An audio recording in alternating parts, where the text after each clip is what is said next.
아니, 2주일씩이나 걸린다고요? 한 남성이 출장을 앞두고 한 가게의 종업원과 실랑이를 벌이고 있습니다. 자신은 당장 며칠 뒤 해외로 출장을 가야 하는데 너무 오래 걸린다며 더 빨리 해달라고 요청했지만 가게 종업원은 불가능하다며 딱 잘라 말하는데요. 이 남성은 무엇 때문에 그리고 무슨 가게에서 이토록 하소연을 하고 있는 걸까요? 안녕하세요. 저는 프랑스 루앙에 살고 있는 댄이라고 해요. 프랑스의 글로벌 IT 컨설팅 회사에서 수석 디지털 전략 컨설턴트로 일하고 있어요. 주로 기업들의 디지털 혁신을 돕는 일을 하죠. 빅데이터 분석, 인공지능 도입, 클라우드 전환 등 첨단 IT 기술을 기업에 적용하는 전략을 수립하고 자문하는 게 제 주요 업무예요. 그런데 어느 날 뜻밖의 일이 일어났어요. 한국의 어떤 중견 IT 기업에서 컨설팅 문의가 들어온 거예요. AI와 빅데이터를 활용한 글로벌 서비스 개발에 대한 자문을 요청했더라고요. 처음에는 좀 당황스러웠죠. 한국에도 이런 첨단 기술을 다루는 기업들이 있나 하는 생각이 들었거든요. 한국에 대해 아는 게 거의 없었어요. 그저 삼성과 LG 정도만 들어본 정도였어요. 제 클라이언트 중에는 중국 기업들이 꽤 있기도 하고 투자 규모가 다르기 때문에 중국이 아시아 중에서 기술력도 뛰어나고 엄청난 강국이라고 생각했었죠. 그런데 회사에선 저보고 이 프로젝트를 도맡아서 진행해 보라고 하더군요. 아무래도 제가 AI와 빅데이터 분야에서 경험이 많다 보니 그런 것 같아요. 하지만 한국의 IT 생태계나 비즈니스 문화에 대한 정보가 너무 부족해서 걱정이 되기도 하고 중국보다 기술력과 생산력이 떨어질 것 같다는 생각에 김이 샜죠. 이번에 승진을 노리고 있던 터라 큰 건수가 잡혔으면 했거든요. 일이 점차 진행되면서 메일로는 한계가 있다는 걸 느꼈어요. 어느 날 화상 미팅을 하고 있던 와중에 그쪽에서 직접 한국을 방문해서 대면 미팅을 하는 게 낫지 않겠냐고 제안을 했어요. 저는 그 제안을 흔쾌히 수락했죠. 그리고 출장 준비를 하면서 한국의 IT 산업에 대해 조금씩 알아보기 시작했어요. 삼성과 LG 외에도 네이버, 카카오 같은 기업들이 있다는 걸 알게 됐죠. 하지만 여전히 많이 부족하다는 걸 느꼈어요. 특히 한국의 중소, 중견 IT 기업들의 현황이나 기술력에 대해서는 거의 아는 게 없었죠. 그렇기 때문에 저에게 주어진 한 달이라는 출장 기간은 한국이라는 나라를 알아보기에 충분한 시간이라고 생각했어요. 그렇게 출장 일주일 전 평소처럼 바쁘게 출근 준비를 하던 중이었어요. 샤워를 마치고 안경을 쓰려고 하는데 집 안을 아무리 뒤져봐도 안경이 보이지 않는 거예요. 그 순간 어제 술에 취해 반쯤 정신이 나간 저를 친구 녀석이 집으로 데려다 준 사실이 희미하게 기억났어요. 술집 테이블에 안경을 벗어둔 걸 보지 못하고 그냥 집에 왔던 거죠. 급하게 술집에 전화를 해서 물어봤지만 애석하게도 안경은 못 봤다고 하더군요. 친구들과 오랜만에 만나 한껏 들떠서 술을 많이 마신 게 화근이 된 거죠. 결국 전 버리기 귀찮아서 보관해 두던 오래된 부러진 안경을 대충 테이프로 감고 출근을 했어요. 제게 안경은 그냥 안경이 아니에요. 제 눈과 다름없죠. 7.0이 심한 근시에 난시까지 있어서 안경 없이는 일상생활이 거의 불가능하고 콘택트 렌즈는 착용할 수 없는 몸이라 안경 없이는 아무것도 할 수 없어요. 전 앞이 잘 보이지 않는 채로 한국 출장을 떠나야 한다는 사실에 좌절했죠. 그도 그럴 게 프랑스에선 안경 하나 맞추는 데에 와인을 숙성시키는 것만큼이나 오래 걸리거든요. 먼저 안과를 가서 검안을 하고 그 처방전을 들고 안경점에 가서 렌즈를 주문하는데 이 과정이 보통 12주 정도 걸려요. 운이 나쁘면 안과 예약을 잡는 데만 6개월이 걸릴 때도 있죠. 그렇게 오랜 시간을 기다리고 렌즈가 도착하면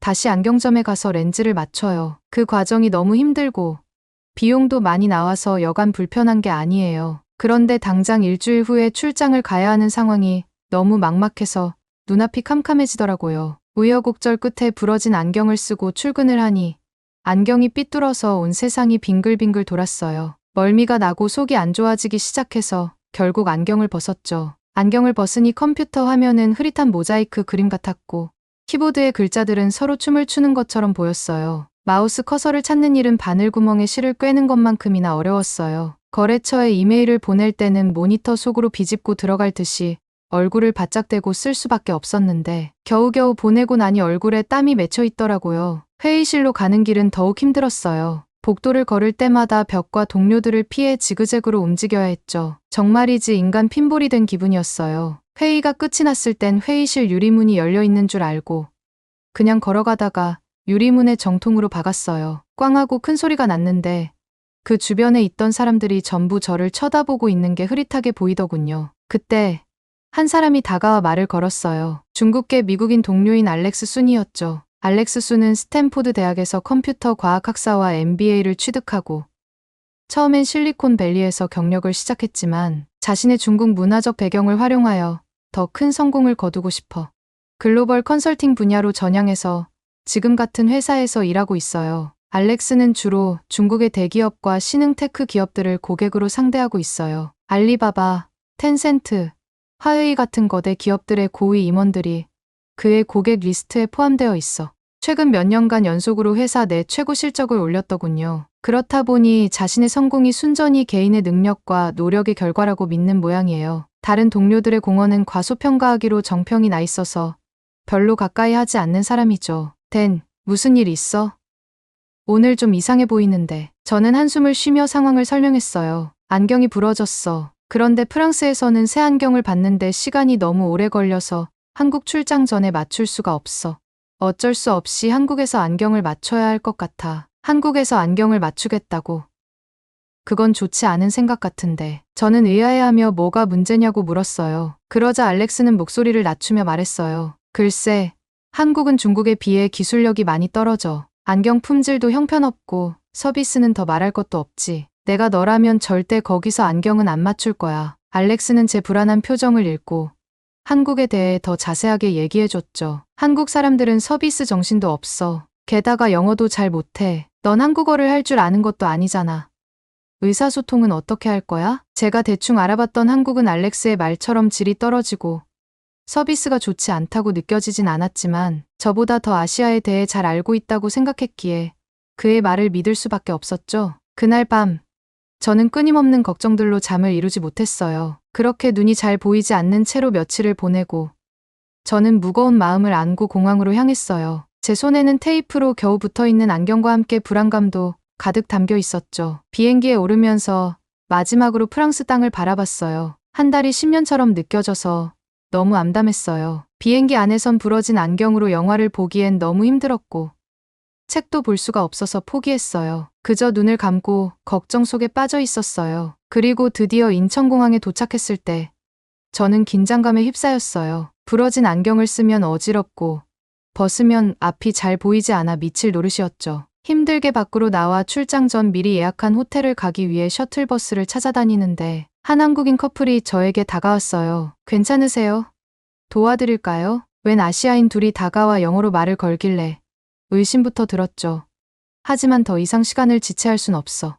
경계를 늦추지 않고 조심스럽게 제 상황을 설명했죠. 강남으로 가는 셔틀버스를 찾고 있습니다. 그러자 그들은 자신들이 도와주겠다고 하더라고요. 저를 데리고 강남으로 가는 셔틀버스 승강장까지 같이 가주었습니다. 그리곤 몇 번 버스를 타고 가야 하는지, 버스가 언제 오는지까지도 친절하게 알려주었죠. 분명 출장 전 동료 알렉스의 불친절하다는 말과는 너무 다른 모습에 솔직히 좀 놀랐습니다. 그렇게 버스를 타 강남에 도착한 후 무사히 호텔에 체크인을 할 수 있었어요. 호텔에 도착했을 때는 정말 기진맥진한 상태였어요. 하지만 동시에 이상한 안도감도 느꼈어요. 적어도 이제 휴식을 취할 수 있다는 생각에 안심이 되었거든요. 긴장이 풀림과 동시에 잠이 쏟아져 저는 잠깐 눈을 붙였어요. 한참이 지났을까 갑자기 울리는 휴대폰 벨소리에 단잠에서 깨고 말았어요. 벨소리의 범인은 에밀리더군요. 에밀리는 타부서 동료로 다른 프로젝트의 한국 미팅 일정이 저와 시기가 겹쳐 원래는 에밀리도 같은 비행기를 타고 올 계획이었어요. 하지만 에밀리의 개인 사정으로 그녀는 저보다 조금 늦게 출발했죠. 전 벨소리가 끊기기 전에 가까스로 통화 버튼을 눌렀어요. 에밀리는 한국에 도착했고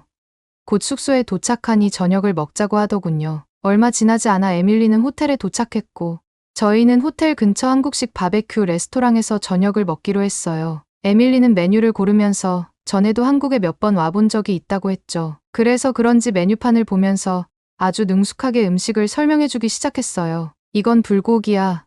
달콤한 간장 소스로 양념한 소고기 요리지. 이건 삼겹살이고 둘 다 정말 맛있어. 이윽고 주문했던 음식이 나오고 식사를 하면서 에밀리에게 저희 상황과 알렉스에게 들었던 말을 얘기해줬어요. 잠깐, 알렉스가 그런 말을 했다고. 그건 사실이 아니야. 댄, 에밀리는 한국의 발전된 모습에 대해 설명해주기 시작했어요. 한국의 서비스는 세계 최고 수준이야. 기술력도 정말 뛰어나고. 안경? 여기서는 몇 분 만에 받을 수 있을걸. 알렉스가 왜 그런 말을 했는지 모르겠네. 에밀리의 말을 듣고 나서 저는 약간 혼란스러웠어요. 제가 지금까지 한국에 와서 경험한 것들은 에밀리의 말에 더 가까웠거든요. 알렉스가 왜 저한테 그런 거짓말을 한 건지 좀 의문스러웠죠. 다음 날 아침, 드디어 한국 거래처와 미팅이 있는 날이에요. 하지만 그 전에 해결해야 할 가장 시급한 문제가 있었죠. 바로 안경이요. 에밀리는 호텔 근처에 안경점이 있다며 한번 다녀오라고 하더군요. 전 기대 반, 걱정 반인 심정으로 안경점을 찾아갔어요. 안경점에 들어서니 직원이 아주 친절한 미소로 저를 반기더군요. 저는 천천히 오후에 중요한 미팅이 있어서 최대한 빨리 안경을 맞추고 싶다고 얘기했어요. 그러자 직원은 유창한 영어 실력으로 답했죠. 걱정 마세요. 저희가 최대한 빨리 해드리겠습니다. 먼저 시력 검사부터 시작할게요. 직원은 최신식 자동 검안기를 이용해 불과 3분도 안 되는 시간에 시력 검사를 마쳤어요. 그러곤 태블릿을 들고 와서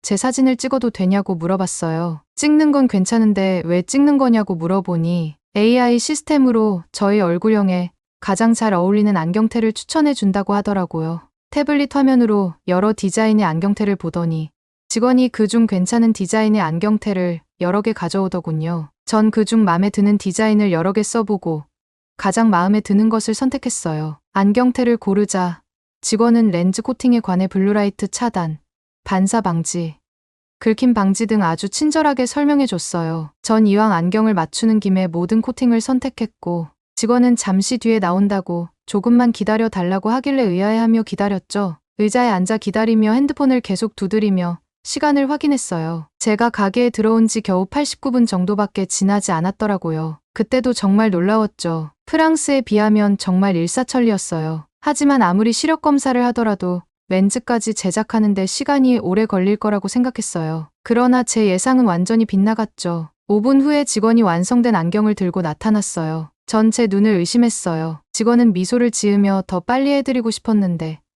오래 기다리게 해서 죄송하다고 하더군요. 놀란 마음을 가다듬고 새 안경을 써보니 오랜만에 세상이 선명하게 보여서 속이 뻥 뚫린 기분이었어요. 착용감은 말할 것도 없었죠. 이렇게 빠르고 완벽하게 될 줄 몰랐다고 감탄사를 내뱉자 직원은 한국에선 효율적인 시스템과 첨단 기술을 갖추고 있어 빠른 서비스가 가능하다고 했어요. 그리곤 안경다리를 만지며 안경테 미세 조정을 해야겠다고 하더군요. 저는 고개를 끄덕였고 직원은 아주 신속하게 안경테를 조정했어요. 그 모든 과정이 끝났을 때 시계를 보니 제가 가게에 들어온 지 딱 15분이 지난 후였어요. 정말 감사합니다. 이런 빠른 서비스는 처음 경험해봐요. 직원은 미소 지으며 대답했어요. 별 말씀을요. 저희에겐 일상적인 일이에요. 즐거운 하루 되세요. 새 안경을 쓰고 가게를 나섰는데 세상이 달라 보였어요. 간판들이 선명하게 보였고 사람들의 얼굴도 또렷하게 구분할 수 있었죠. 미팅 장소로 가는 동안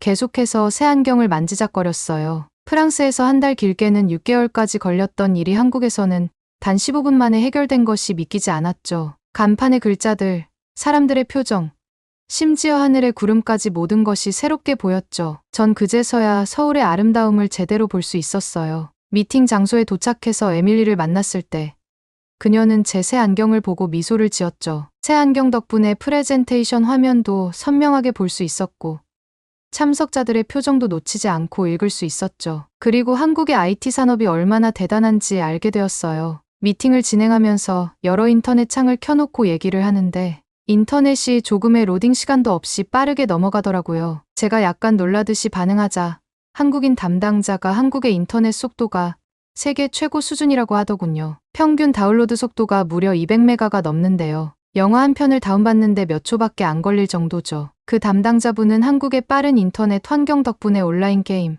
스트리밍 서비스 등 다양한 IT 서비스가 발달했고 이런 기술을 바탕으로 저희의 도움을 받아 글로벌 서비스까지 확장하고 싶다고 했어요. 전 더욱 열의가 불타올랐죠. 프랑스는 대기업보다는 중소기업과 스타트업 중심으로 발전하고 있고 인공지능, 빅데이터 분야에서 혁신적인 기업들이 많이 나오고 있어요. 하지만 한국의 서비스를 몸소 체험해보니 전반적인 IT 인프라나 대중화 측면에서는 한국이 좀 더 앞서 있다고 생각이 들었어요. 예를 들어 한국은 거의 모든 국민이 스마트폰을 사용하고 인터넷 뱅킹이나 모바일 결제가 일상화되어 있지만 프랑스는 아직 그 정도까지는 아니거든요. 미팅이 끝난 그날 밤 호텔 방으로 돌아와 거울을 보며 생각했어요. 내가 알고 있던 한국과 실제 한국은 너무나 다르구나. 편견이라는 안경을 벗고 진짜 한국을 보게 된 것 같았어요. 출장 한 달 동안 한국인 담당자와 미팅도 여러 번 하면서 한국에 대해서 많이 알게 되었고 점차 관심을 갖게 되었어요. 한국은 정말 서비스에 대해 진심이더군요. 전 이 기술과 서비스를 프랑스에 어떻게 접목시킬 수 있을까?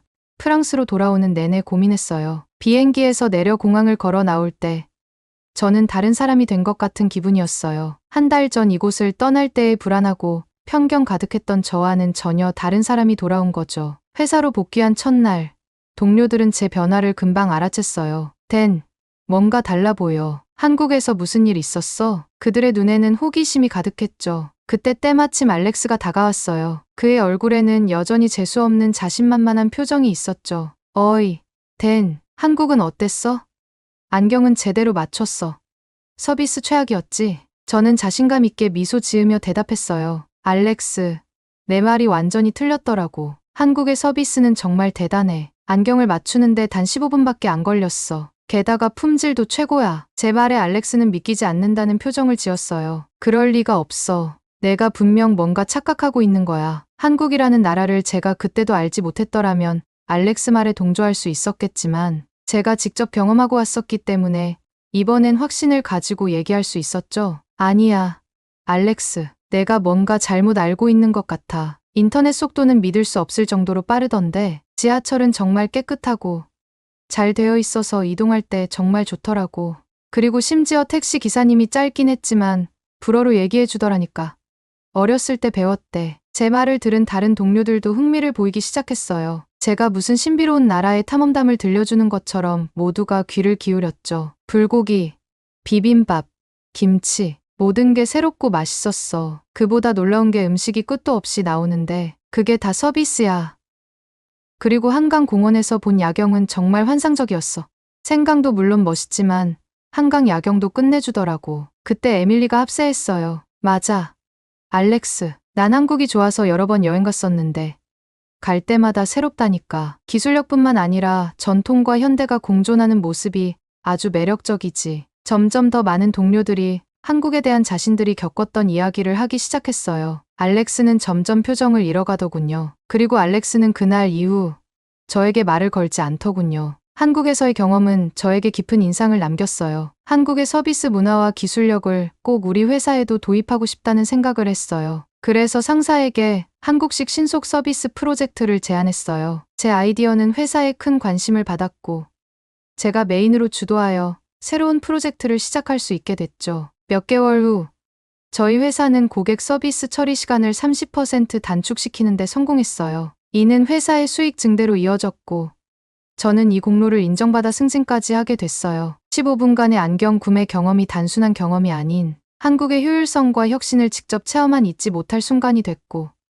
제 직업적 성공으로까지 이어졌어요. 그때 겪었던 15분이 제 경력을 새로운 단계로 끌어올린 거죠. 얼마 전에는 정말 감동적인 일이 있었어요. 한 고객님께서 이메일을 보내왔는데 그 내용이 정말 가슴을 울리더라고요. 귀사의 신속한 서비스 덕분에 중요한 프로젝트를 무사히 마칠 수 있었습니다. 이전에 느린 서비스였다면 불가능했을 거예요. 정말 감사합니다. 이 메일을 읽으면서 제가 경험했던 짧은 경험을 바탕으로 이제는 다른 이들에게도 일어나고 있다는 사실에 깊은 보람을 느꼈어요. 최근에는 우리 회사가 가장 일하고 싶은 기업 순위에서 상위권에 랭크되기도 했어요. 평가단은 특히 우리 회사의 혁신적인 업무 방식과 직원 복지 프로그램을 높이 샀다고 하더라고요. 이 모든 것의 시작이 한국에서의 15분 경험이었다니 정말 신기하지 않나요? 물론 모든 것이 순탄했던 것은 아니에요. 변화 과정에서 여러 난관도 있었죠. 일부 직원들은 새로운 시스템에 적응하는 데 어려움을 겪었고 때로는 너무 빠른 변화 아니냐는 불만의 목소리도 있었어요. 하지만 우리는 이런 의견들을 경청하고 꾸준히 개선해 나갔어요. 결과적으로 이런 과정을 통해 우리 회사의 변화는 더욱 단단해졌죠. 전 가끔 중요한 회의 때 이런 말을 해요. 때로는 가장 예상치 못한 순간에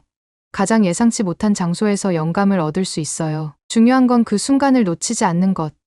그리고 그 영감을 실천에 옮기는 용기예요. 이제 저는 매년 휴가 때 아시아의 다른 나라들을 방문할 계획을 세우고 있어요. 물론 한국은 꼭 다시 가볼 거예요. 이번에는 더 깊이 있게 한국 문화를 체험하고 싶어요. 전통 한옥에서의 템플 스테이, 김치 만들기 체험, 태권도 배우기. 생각만 해도 설레네요. 정말이지 한 달간의 한국 출장은 제 인생의 터닝포인트였어요. 오래 써온 낡은 안경을 벗고 처음으로 세상을 있는 그대로 보게 된 것 같았죠. 편견이라는 안경을 벗어 던지고 나니 세상이 얼마나 다채롭고 놀라운지 깨달았어요. 이제 저는 새로운 경험이 찾아올 때마다 두 팔 벌려 환영할 준비가 되어 있답니다. 가끔은 우리가 무의식 중에 만든 편견의 벽이 우리를 가두는 감옥이 되곤 해요. 하지만 용기 내어 그 벽을 허물고 나가면 우리를 기다리고 있는 건 상상 이상으로 아름다운 세상이에요. 제 이야기가 여러분에게도 그 벽을 허물 용기를 줬으면 좋겠어요. 요즘 저는 매일 아침 출근길에 제 안경을 바라보며 생각해요. 이 작은 물건 하나가 제 인생에 얼마나 큰 변화를 가져왔는지, 그리고 앞으로 또 어떤 놀라운 경험이 저를 이끌어줄지 말이에요. 그리고 매일 아침 다짐해요. 오늘도 한국에서 경험한 15분의 기적을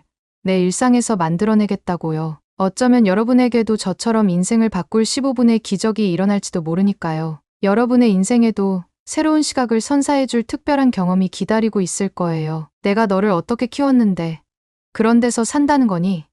여기 한 중년의 영국인 여성이 자신의 딸에게 격양된 목소리로 말하고 있습니다. 애지중지하며 키워온 자신의 딸을 차마 이런 곳에 보낼 수 없다며 가슴 아파하는데요. 하지만 그녀의 딸은 괜찮다며 걱정하지 말라는 말을 합니다. 이 모녀에겐 무슨 일이 벌어지고 있는 걸까요? 안녕하세요. 저는 런던 근교에 사는 이사벨라 톰슨이라고 합니다. 남편과 함께 작은 B&B를 운영하고 있어요. 저희 B&B는 다양한 해외 여행객들을 대상으로 숙소와 맛있는 아침을 제공해주고 있죠. 특히 히스로 공항 근처에 있어서 새벽에 도착하거나 출발하는 여행객들에게 인기가 많답니다. 24시간 체크인 서비스를 제공하고 있거든요. 남편은 주로 공항에서 손님들을 픽업하고 저는 B&B의 모든 관리를 담당하고 있어요. 손님들에게 편안한 잠자리를 제공하는 것이 저희의 가장 큰 자부심이죠. 하지만 이런 일상 속에서도 제 마음 한구석엔 항상 작은 그늘이 있었어요. 결혼한 지 10년이 되어 가는데도 아이가 생기지 않는 거예요. 처음에는 곧 생기겠지라고 생각했죠. 하지만 시간이 흐를수록 그 곧이 점점 멀어지는 것만 같았어요. 병원도 다녀보고 그 비싼 시험관 시술도 여러 번 받아봤지만 소중한 생명은 좀처럼 저희 곁으로 오지 않았습니다. 공원에 가면 항상 눈에 띄는 게 있어요. 아장아장 걸음마를 배우는 아기의 손을 잡고 산책하는 부모님들의 모습이죠. 그럴 때마다 가슴이 아파와요. 우리는 언제쯤 저런 행복을 누릴 수 있을까 하는 생각에 한숨만 나오죠. 40대가 코앞으로 다가오니 점점 아이에 대한 희망도 포기하게 되더라고요. 친구들이 육아로 힘들어하는 모습을 보면서도 한편으로는 부러웠어요. 그래도 저에겐 항상 저를 사랑해주는 남편이 있으니 그걸로 위안을 삼았죠. 그러던 어느 날이었어요. 갑자기 속이 너무 안 좋아져서 B&B 카운터도 지키지 못하고 집에서 쉬고 있었어요. 머리가 어지럽고 구역질이 나서 괴로웠죠. 그때만 해도 제 몸에 새 생명이 자리 잡았다는 걸 전혀 몰랐어요. 남편이 제 얼굴색이 안 좋아지는 걸 보고 걱정돼서 급하게 응급실로 데려갔어요. 그리고 거기서 믿을 수 없는 소리를 들었죠. 축하드립니다. 임신하셨어요. 그 순간 제 온 몸에 전율이 흘렀어요. 10년간의 기다림이 드디어 끝난 거예요. 눈물이 왈칵 쏟아졌죠. 평소엔 감정 표현이 서툴던 남편도 그날만큼은 기쁨의 눈물을 감추지 못했어요. 임신 초기엔 입덧이 심해서 고생했지만 그 고통마저도 감사하게 느껴졌어요. 제 몸 안에서 자라고 있는 작은 생명을 생각하면 그저 행복했거든요. 매일 밤 잠들기 전 배를 쓰다듬으며 아기에게 속삭였어요. 우리가 얼마나 너를 기다렸는지 모를 거야. 건강하게 자라주렴. 그렇게 출산 예정일이 다가오고 있었어요. 평소와 다름없이 일하던 어느 날 갑자기 머리가 핑 돌더니 다리 사이로 뭔가가 흐르는 것 같았어요. 그리고 피가 보였죠. 아직 2달이나 남았는데 걱정되는 마음에 서둘러 병원으로 향했어요. 가는 도중 극심한 진통이 찾아왔고 결국 응급 분만을 해야 했어요. 아기는 너무 작은 몸으로 세상에 나왔고 바로 인큐베이터로 옮겨졌어요. 그렇게 고대하던 우리 아기를 한 번도 안아보지 못한 채 차가운 기계 속에 맡겨야 했죠. 의사 선생님은 제 나이 때문에 조산 위험이 있었다고 해요. 양수가 너무 빨리 터져서 아기가 나올 수밖에 없었대요. 아기가 잘 버텨줄 수 있을지 걱정된다는 말에 불안감은 더 커져만 갔어요. 하지만 우리 아기는 정말 강했어요. 씩씩하게 버텨주었고 드디어 인큐베이터에서 나와 저희 품에 안길 수 있었죠. 그 순간 정말 꿈만 같았어요. 아기를 안고 있으면 신이 주신 선물 같아서 가브리엘이라고 이름 지었어요. 신의 힘이란 뜻이거든요. 가브리엘, 아니 소피아는 우리의 전부였어요. 아기를 키우는 건 결코 쉬운 일이 아니었지만 소피아가 웃을 때면 밤새 울어도 모든 게 용서되는 느낌이었죠. 단지 걱정이라면 소피아가 또래들보다 조금 작다는 거였어요. 하지만 때가 되면 크겠지라고 생각하며 우리 부부는 소피아와 행복한 나날을 보냈답니다. 시간이 흘러 어느새 소피아는 아름답고 건강한 숙녀로 자랐어요. 애지중지 키운 외동인 만큼 우리 부부가 소피아에게 거는 기대도 컸죠. 영국에서 최고의 교육을 받았고 우리가 운영하는 B&B에서 일도 도와주며 성실하게 자랐어요. 소피아의 미래는 밝았고 우리는 그녀가 런던에서 멋진 직장을 갖고 행복한 가정을 꾸릴 거라고 믿었답니다. 그러던 어느 날 소피아가 남자친구가 생겼다고 하더라고요. 사실 나이가 꽤 찼는데도 남자친구를 한 번도 소개해 준 적이 없어서 드디어 라는 생각이 들었어요. 그런데 웬걸 소피아는 이 남자친구와 결혼까지 생각하고 있다면서 우리에게 인사시켜 주겠다고 하는 거예요. 깜짝 놀랐지만 한편으론 기뻤어요. 내심 사위 될 사람이 어떤 사람일지 정말 궁금했거든요. 아마도 런던의 어느 큰 회사에 다니는 영국 신사겠지. 아니면 옥스퍼드나 케임브리지를 나온 똑똑한 청년. 상상의 나래를 펴며 들뜬 마음으로 그날을 기다렸답니다. 드디어 제 생일날 소피아가 남자친구를 데리고 온다고 했어요. 우리 부부는 설레는 마음으로 집 정리를 하고 특별한 저녁 식사를 준비했죠. 영국 최고급 와인도 준비했어요. 귀한 손님이 오는 날이니까요. 그날 저녁 초인종이 울렸어요. 문을 열었는데 깜짝 놀랐어요. 웬 동양인 청년이 서 있는 거예요. 처음엔 혼란스러웠지만 이내 그가 소피아의 남자친구라는 걸 깨달았죠. 당황한 기색을 감추려 애쓰며 그를 안으로 맞이했어요. 소피아가 남자친구를 소개했어요. 이름은 김현우, 한국 사람이라고 하더라고요. 옥스퍼드에서 공학 박사 과정 중이라고 했어요. 현우는 유창한 영어로 인사를 건넸고 예의 바른 모습이었죠. 하지만 저는 여전히 혼란스러웠어요. 소피아가 동양인과 사귄다는 사실이 잘 받아들여지지 않았거든요. 식사 중에 소피아가 폭탄 선언을 했어요. 현우와 결혼해서 한국으로 가겠다는 거예요. 순간 숨이 멎는 것 같았어요. 우리의 소중한 딸이 그것도 먼 이국 땅으로 간다고? 게다가 한국이라니. 제가 아는 한국은 그저 작고 가난한 나라일 뿐이었어요. 소피아, 정신이 있니? 내가 어떤 삶을 포기하려는 건지 알기나 해. 제 목소리가 떨렸어요. 소피아는 단호했어요. 엄마, 난 성인이에요. 제 선택이고 책임질 수 있어요. 그 말에 가슴이 아팠어요. 10년을 기다려 얻은 딸이, 우리가 모든 걸 바쳐 키운 딸이 이렇게 떠나려 한다니 눈물이 났어요. 남편은 소피아의 선택을 존중해야 한다고 했지만 저는 쉽게 받아들일 수 없었어요. 소피아를 위해 우리가 얼마나 많은 걸 포기했는지, 얼마나 사랑했는지 소피아는 모르는 걸까요? 그날 밤 잠을 이루지 못했어요. 소피아가 한국에 가서 고생할 모습이 자꾸 떠올랐거든요. 우리가 뭘 잘못한 걸까? 소피아를 너무 과보호했나? 온갖 생각이 머릿속을 맴돌았어요. 결국 소피아는 우리의 반대에도 불구하고 현우와 결혼식을 올리고 한국으로 떠났어요. 그날 공항에서 소피아를 배웅하며 눈물을 참을 수 없었어요. 내 전부였던 딸이 저 멀리 날아가 버리는 것 같았거든요. 소피아가 떠난 후 B&B는 썰렁해졌어요. 매일 소피아의 방을 들여다보며 한숨만 쉬었죠. 남편은 저를 위로하려 했지만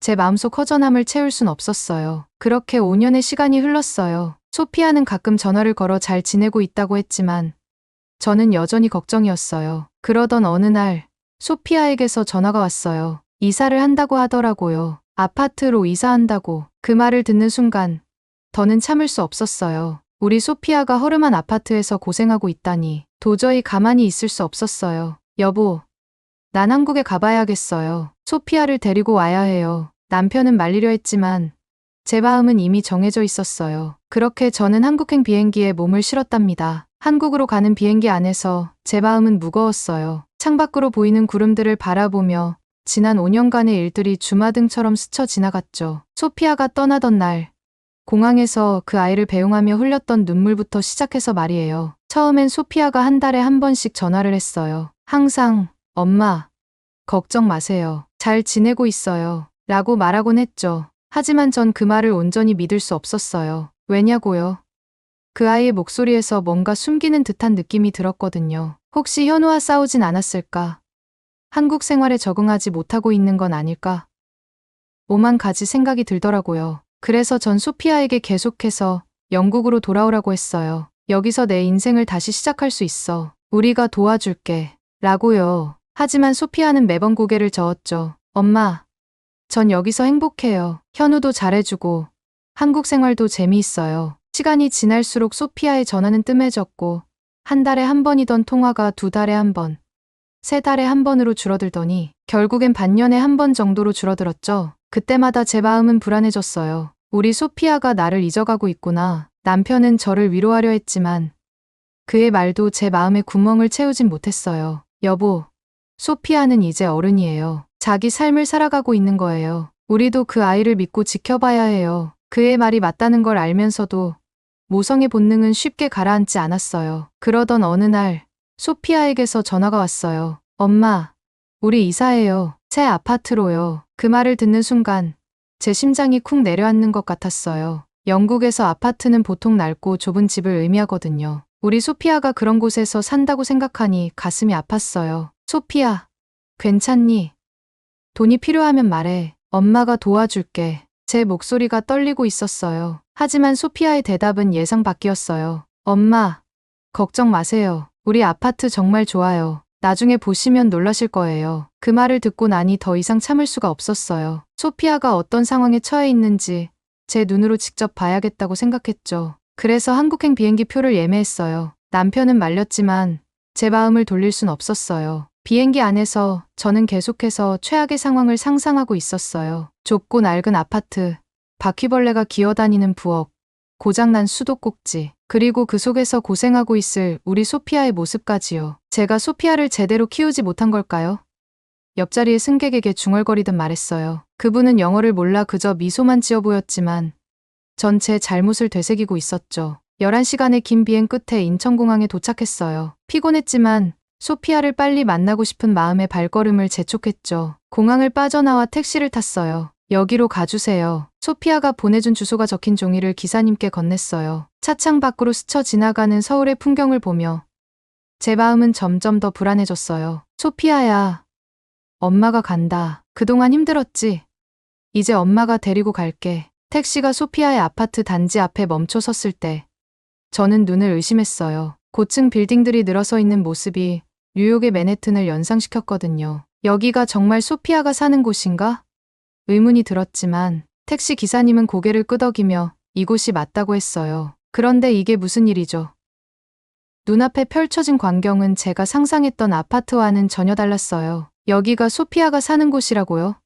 믿기지 않았어요. 아파트 단지로 들어가니 더 놀라웠어요. 잘 정돈된 조경, 깨끗한 도로, 그리고 보안시설까지. 마치 고급 리조트에 온 것 같았어요. 영국에서 아파트라고 하면 보통 넓고 좁은 집을 떠올리는데 이건 완전히 달랐죠. 로비에 들어서자 호텔 같은 분위기에 다시 한번 놀랐어요. 반짝이는 대리석 바닥, 우아한 샹들리에, 이런 곳에서 우리 소피아가 산다니 믿기지 않았어요. 엘리베이터를 타고 49층으로 올라갔어요. 숨이 멎을 것 같았죠. 문이 열리고 소피아의 집으로 들어섰을 때 저는 말을 잃었어요. 넓은 거실, 통유리창 너머로 보이는 서울의 전경. 이건 제가 상상했던 것과는 너무나도 달랐어요. 엄마, 우리 집 어때요?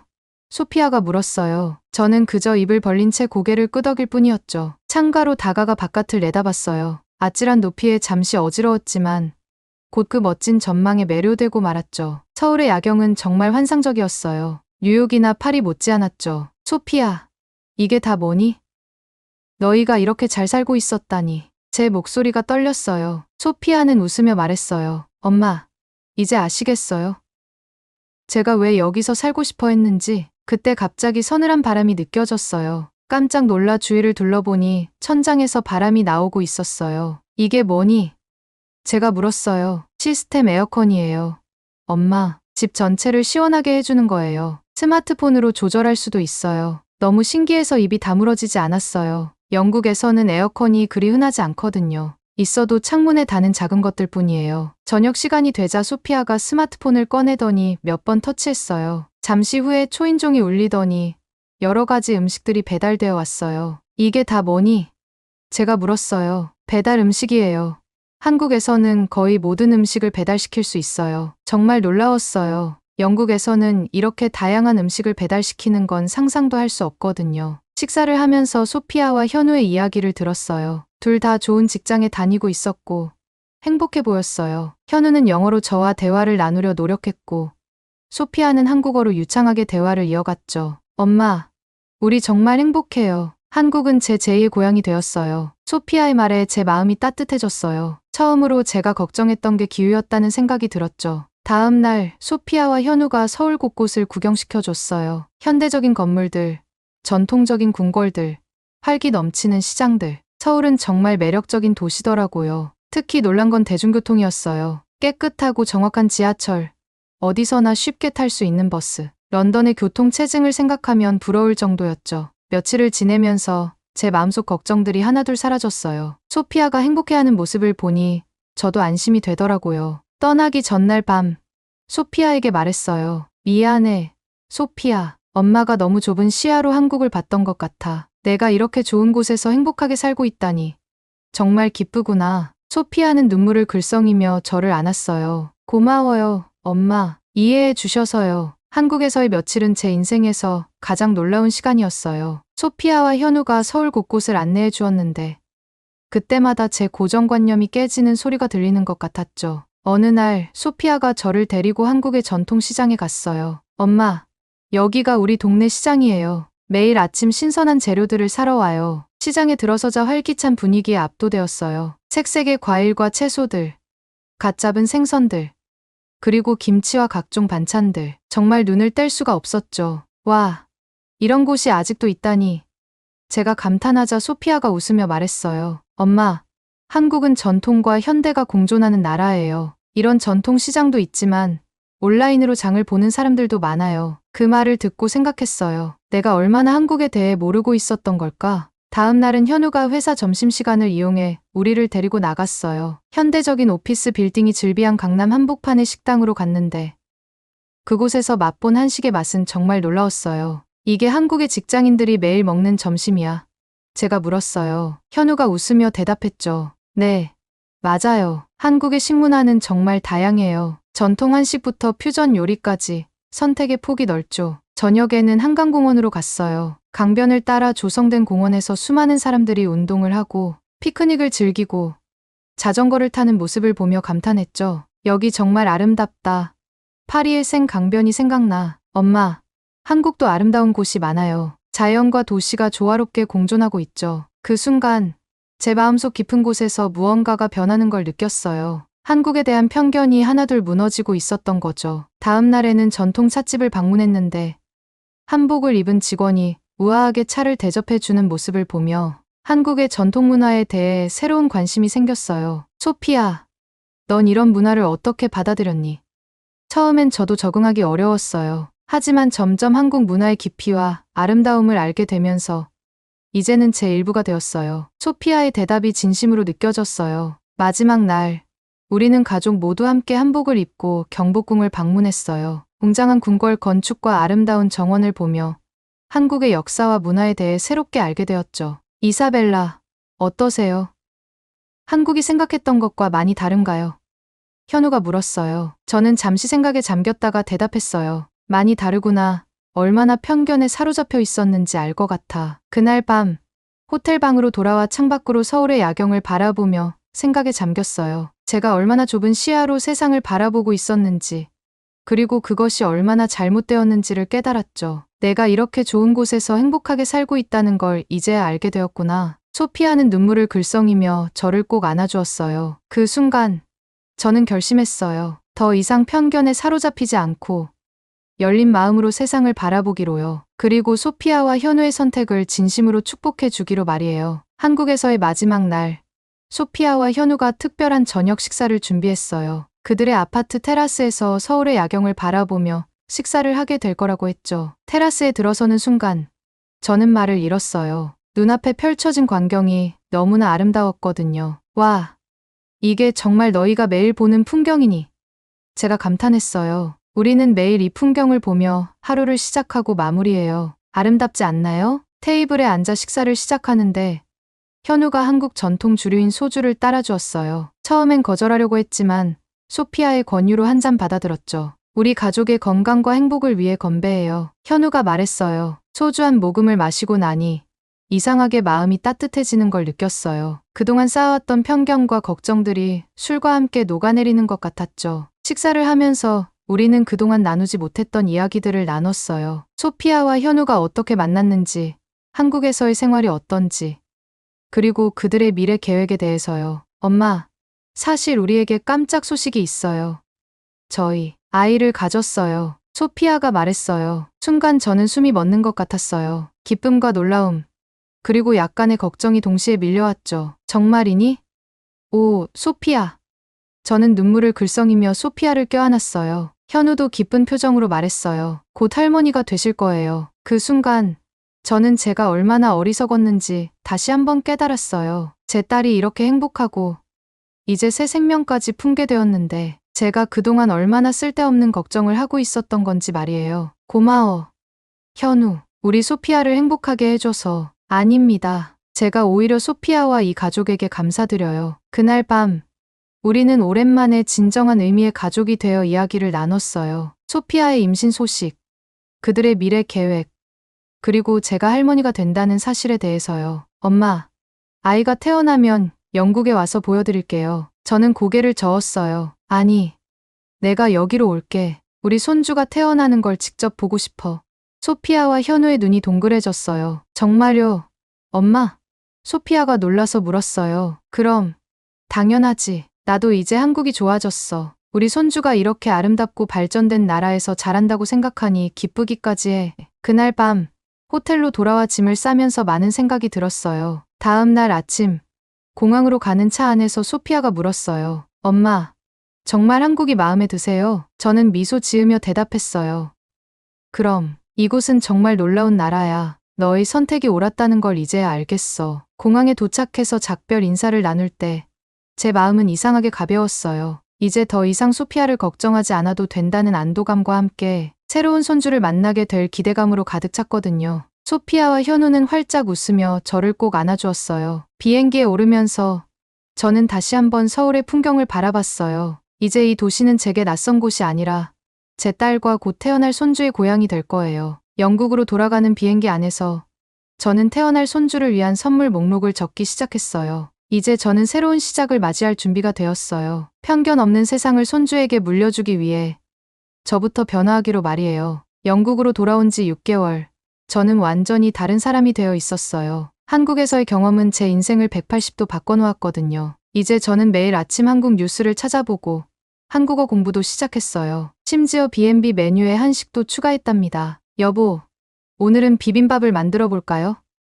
제가 남편에게 물었어요. 남편은 여전히 제 변화가 신기한 듯 웃으며 말했죠. 당신 정말 많이 변했어요. 한국에 다녀온 뒤로 완전히 다른 사람이 된 것 같아요. 그날 오후, 소피아에게서 영상통화가 왔어요. 그녀의 배는 이제 제법 불러와 있었죠. 엄마, 오늘 병원에 다녀왔어요. 아이가 건강하대요. 정말 다행이구나. 우리 손주가 건강하다니 정말 기뻐. 그런데 엄마, 제가 깜짝 놀랄 만한 소식이 있어요. 쌍둥이에요. 엄마, 우리가 쌍둥이를 가졌대요. 순간 저는 말을 잇지 못했어요. 기쁨과 놀라움이 동시에 밀려왔죠. 오, 소피아. 정말 기쁘구나.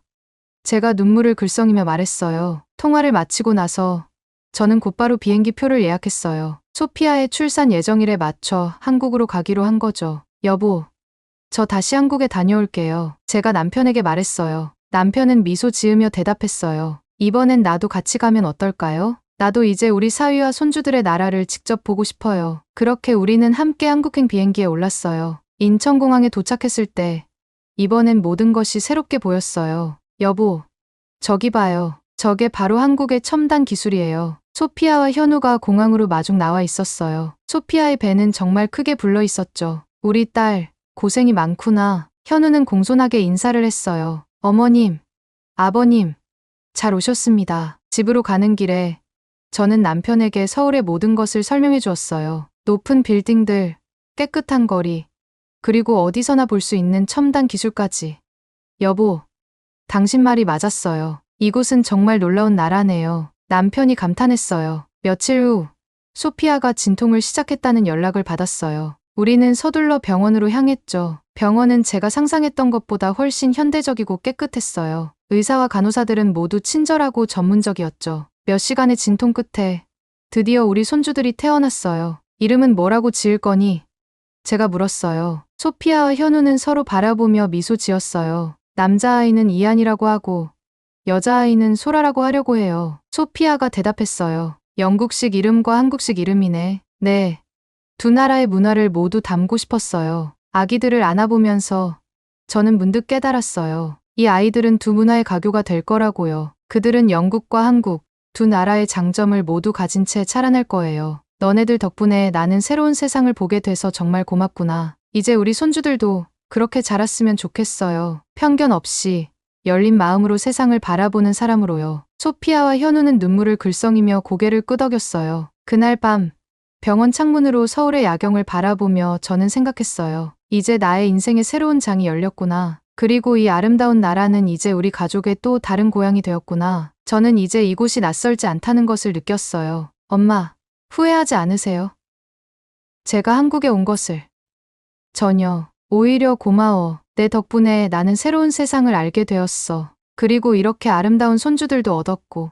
현우가 말을 이었어요. 저희도 감사해요, 어머님. 처음엔 어려움도 있었지만 이제는 정말 행복해요. 우리는 잠시 멈춰서서 서울의 야경을 감상했어요. 높은 빌딩들 사이로 보이는 남산타워, 한강에 비치는 불빛들, 모든 것이 그림 같았죠. 우리는 이제 영국과 한국, 두 나라 모두의 아름다움을 볼 수 있게 되었어. 저녁 식사 시간, 우리는 한식당에서 맛있는 음식을 즐겼어요. 불고기, 김치, 비빔밥. 이제는 이 모든 음식들이 제게 친숙해졌죠. 식사를 마치고 호텔로 돌아가는 길에 저는 문득 제 인생이 얼마나 풍요로워졌는지 깨달았어요. 한국이라는 나라를 알게 되고 이 문화를 사랑하게 되면서 제 세계관이 넓어진 거죠. 다음 날 아침, 공항으로 가는 차 안에서 저는 생각했어요. 이 여정이 때로는 힘들었지만 그만큼 아름답고 값진 경험이었어. 그리고 속으로 다짐했죠. 다음에 올 때는 한국어로 인사할 수 있기를. 이렇게 우리 가족의 새로운 장이 시작되었어요. 두 문화,